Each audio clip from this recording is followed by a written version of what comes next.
pagtulong natin ay nasa pangalan ng Panginoon. Siya ang lumikha ng langit at lupa.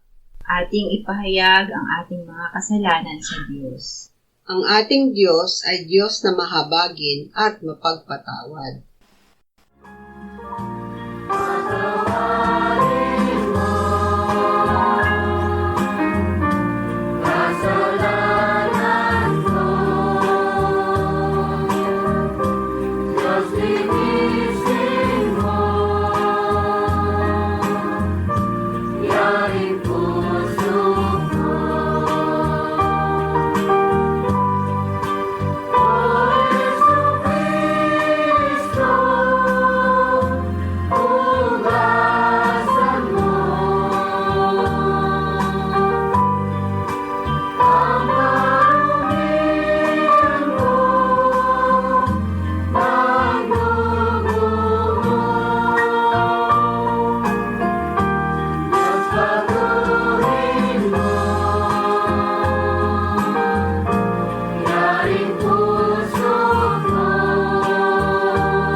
Mapalad ang tao na pinatawad na iyong kasalanan at nalimot na rin ang kanyang nagawang mga pagsalangsang.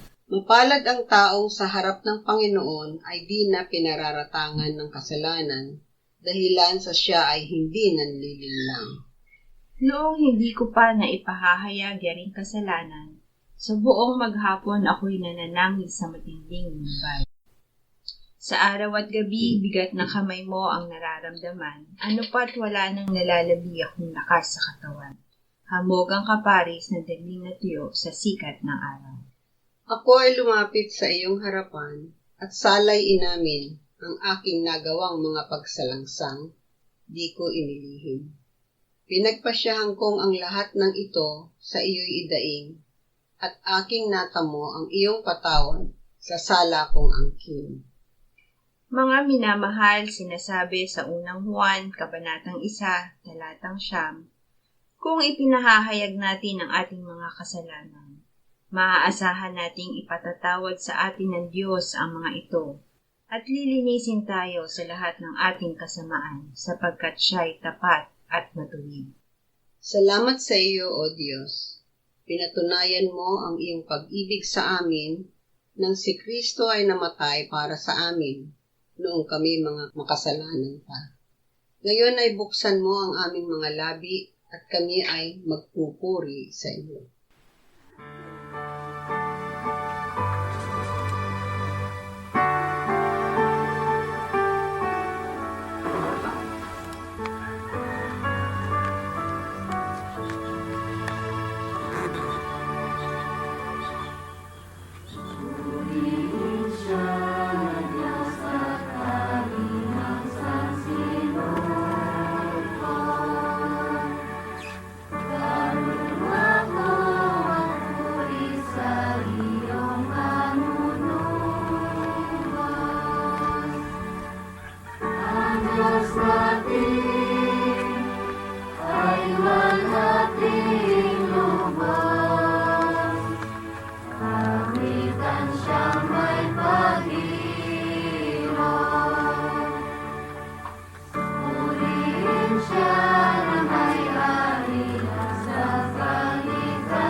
Gawa 3:15-19. Nagsalita si Pedro, "Inyong pinatay ang may akda ng buhay na muling binuhay ng Diyos mula sa mga patay.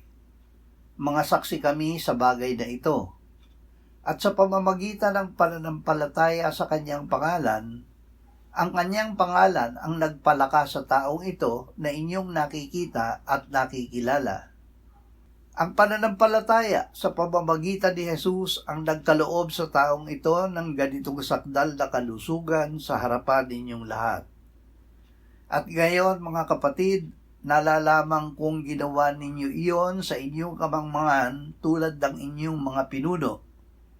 Ngunit sa ganitong paraan ay tinupad ng Diyos ang kanyang ipinahayag na mangyayari sa pamamagitan ng lahat ng mga propeta, na ang kanyang Kristo ay magdurusa.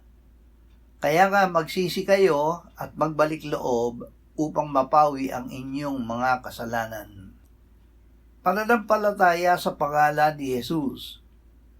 Hindi sina Pedro at Juan ang nagpagaling sa lumpo, kundi ang Panginoong Jesus.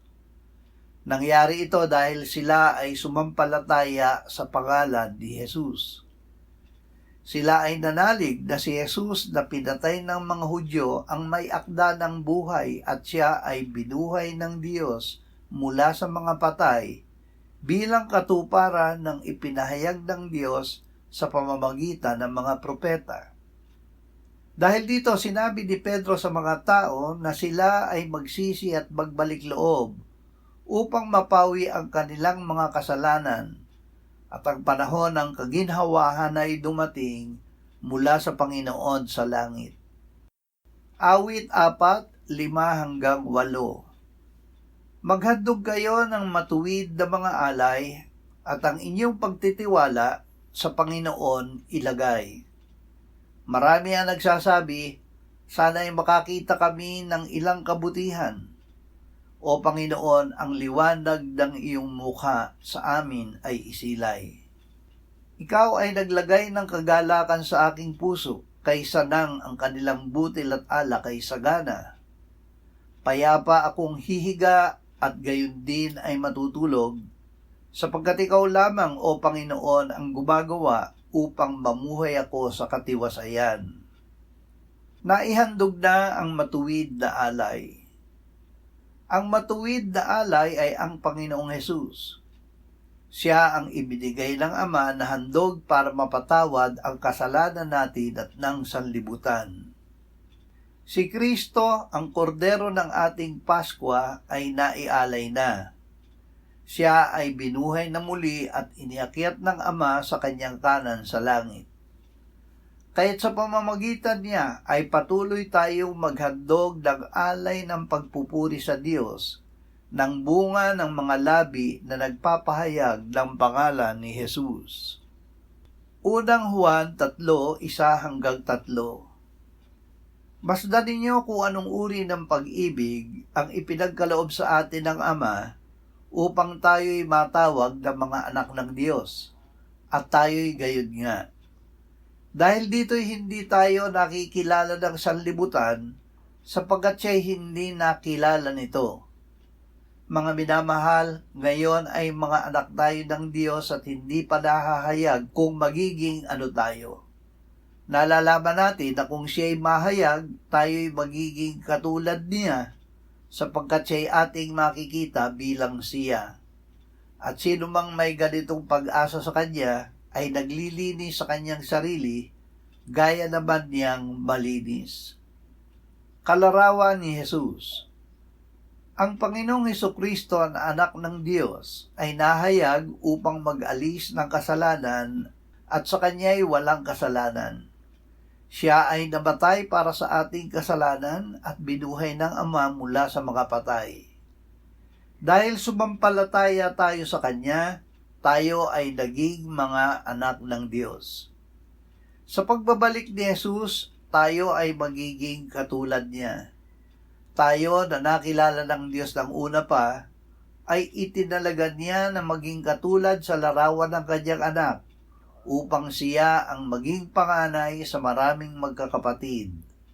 At yaong mga itinalaga niya ay kanya namang tinawag, at ang mga tinawag niya ay itinuring niyang ganap, at ang mga itinuring na ganap ay niluwalhati din naman niya. Lucas 24:44 hanggang 48. Sinabi ni Jesus sa kanila, "Ito ang aking mga salitang sinabi ko sa inyo noong ako'y kasama pa ninyo, na kailangang matupad ang lahat ng mga bagay na nakasulat tungkol sa akin sa kautusan ni Moises, sa mga propeta at sa mga awit." At binuksan niya ang kanilang mga pag-iisip upang maunawaan nila ang mga kasulatan. Sinabi niya sa kanila, "Ganyan ang nasusulat, na kailangang magdusa ang Kristo at muling mabuhay mula sa mga patay sa 3 araw, at ipangaral ang pagsisisi at pagpapatawad ng mga kasalanan sa kanyang pangalan sa lahat ng mga bansa mula sa Jerusalem. Kayo'y mga saksi ng mga bagay na ito." Ang Ebanghelyo. Ang Ebanghelyo ang kapangyarihan ng Diyos para sa kaligtasan ng bawat sumasampalataya. Si Kristo ay namatay para sa ating mga kasalanan ayon sa mga kasulatan, at siya'y inilibing at muling binuhay ng 3 araw ayon sa mga kasulatan. Sa pangangaral ng Ebanghelyo, ang pagsisisi at pagpapatawad ng mga kasalanan sa kanyang pangalan ay ipapangaral sa lahat ng mga bansa. Sinabi niya, "Ang lahat ng otoridad sa langit at sa ibabaw ng lupa ay ibinigay na sa akin. Kaya't sa paghayo ninyo, gawin ninyong alagad ang lahat ng mga bansa. Bautismuhan ninyo sila sa pangalan ng Ama at ng Anak at ng Espiritu Santo, at turuan silang sundin ang lahat ng mga bagay na iniutos ko sa inyo. At narito ako'y kasama ninyong palagi hanggang sa katapusan ng panahon." Ang pangakong Espiritu Santo. Sinabi ng Panginoong Hesus sa kanyang mga alagad, "Ipapadala ko sa inyo ang pangako ng aking Ama. Subalit manatili kayo sa lungsod hanggang sa mabihisan kayo ng kapangyarihang galing sa itaas. Tatanggap kayo ng kapangyarihan pagbaba sa inyo ng Espiritu Santo, at kayo'y magiging mga saksi ko sa Jerusalem, sa buong Judea at Samaria, at hanggang sa kaduluduluhang bahagi ng lupa." Nang dumating ang araw ng Pentecostes, silang lahat ay nagkakatipon sa isang lugar. Biglang dumating mula sa langit ang isang ugong na gaya ng isang humahagibis na hanging malakas, at pinuno nito ang buong bahay kung saan sila'y nakaupo. Sa kanila'y may nagpakitang parang mga dilang apoy na nahati at lumapag sa bawat isa sa kanila, at silang lahat ay napuspos ng Espiritu Santo.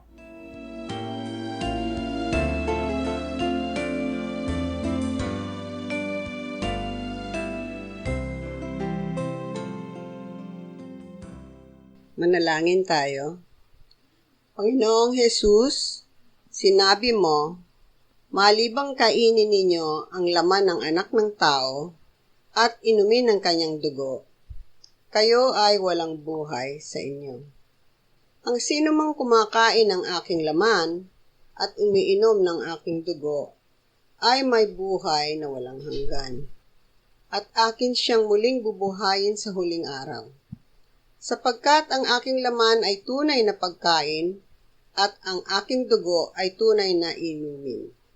Siya na kumakain ng aking laman at umiinom ng aking dugo ay nananahan sa akin at ako sa kanya. Kung paanong buhay ang Ama na nagsugo sa akin at ako ay nabubuhay sa pamamagitan ng Ama, gayon din siya na kumakain sa akin, siya man ay mabubuhay sa pamamagitan ko." Panginoong Hesus, aming tagapagligtas, tinatanggap ka namin sa oras na ito bilang aming tinapay ng buhay. Tinatanggap namin ang iyong katawan na ipinako sa krus, namatay, inilibing, binuhay na muli at iniakyat ng Ama sa kanyang kanan sa langit bilang aming tunay na pagkain. Tinatanggap namin ang iyong dugo na nabuhos sa ikapagpapatawad ng aming kasalanan bilang aming tunay na inumin. Manahan ka at mabuhay ka sa amin upang kami ay mamuhay sa pamamagitan mo kung paanong ikaw ay namuhay sa pamamagitan ng Ama. Salamat Ama, salamat dahil kay Kristo. Kami ngayon ay nakapamumuhay kasama mo kaisa ng Espiritu Santo. Sa iyo ang lahat ng kaluwalhatian ngayon at magpakailanman. Amen.